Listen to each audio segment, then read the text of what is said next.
दृश्य जगत की चैतन्य रूपता। श्री वशिष्ठ जी कहते हैं, रघुनंदन, चिन्मय परमात्मा ही इस दृश्य प्रपंच के रूप में फैला हुआ है। इसलिए ये घट, गड्ढे और पट आदि सब पदार्थ वस्तुतः शुद्ध चैतन्य रूप ही है। जैसे स्वप्न में शुद्ध चेतना ही घटपट आदि पदार्थों के रूप में भासित होती है, और जैसे जल ही तरंग रूप में प्रतीत होता है, वैसे ही विशुद्ध चेतन तत्व ही इस दृश्य रूप में प्रकाशित हो रहा है।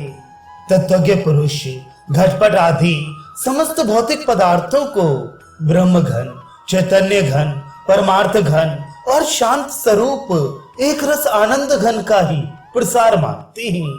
श्री राम आत्म ख्याति, असत ख्याति, अख्याति और अन्यथा ख्याति, ये जो शब्दार्थ दृष्टियां हैं, तत्वज्ञानी पुरुष के लिए खरगोश के सींग की भांति असत हैं। इनमें से कोई कभी भी संभव नहीं है।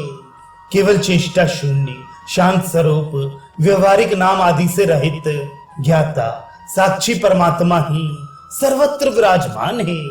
वे जो चिन्मय प्रकाश के स्फुरण से आकाश स्वरूप शरीर, मूर्त जगत, जो कि बिना दीवाल के चित्र सा पदार्थों की सत्ता मात्र है, प्रतीत होता है, वास्तव में अविनाशी ही है। जैसे जल में तरंगे होती हैं, उसी प्रकार शांत स्वरूप परमात्मा में सदा और सर्वत्र वे जगत चिन्मय रूप से ही विद्यमान है। जगत जिस रूप में प्रतीत हो रहा है, वैसा ही प्रतीत होता हुआ भी चेतनाकाश रूप होने के कारण न सर्वथा असत है और न सत ही है। सारा दृश्य कुछ है और नहीं भी है, सर्वथा अनिर्वचनीय है। जिस रूप में इस जगत की स्थिति है, ऐसा ही इसका रूप है या ऐसा नहीं है, ये सत है या असत है, संसार चक्र के विषय में उठने वाले इन प्रश्नों का यथार्थ उत्तर जगत का यथार्थ स्वरूप तत्वज्ञानी महात्मा ही जानता है, दूसरा नहीं।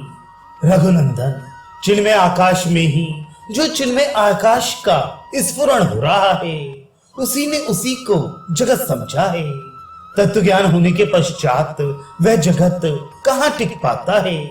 पूर्ण परब्रह्म परमात्मा से ही ये पूर्ण ब्रह्म में जगत उसके प्रकट न करने पर भी प्रकट हुआ सा प्रतीत होता है।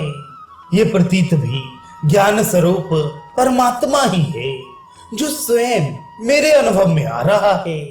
उस आत्म तत्व को इस प्रकार अत्यंत विशद रूप से बारंबार उच्च स्वर से प्रकट कर रहा हूँ, तो भी कुछ मंदाधिकारी लोगों के भीतर जो मूढ़ता घर किए बैठी है, वे स्वप्न तुल्य जगत में ये जागृत सत्य ही है, ऐसे विश्वास का आज भी त्याग नहीं कर रही है।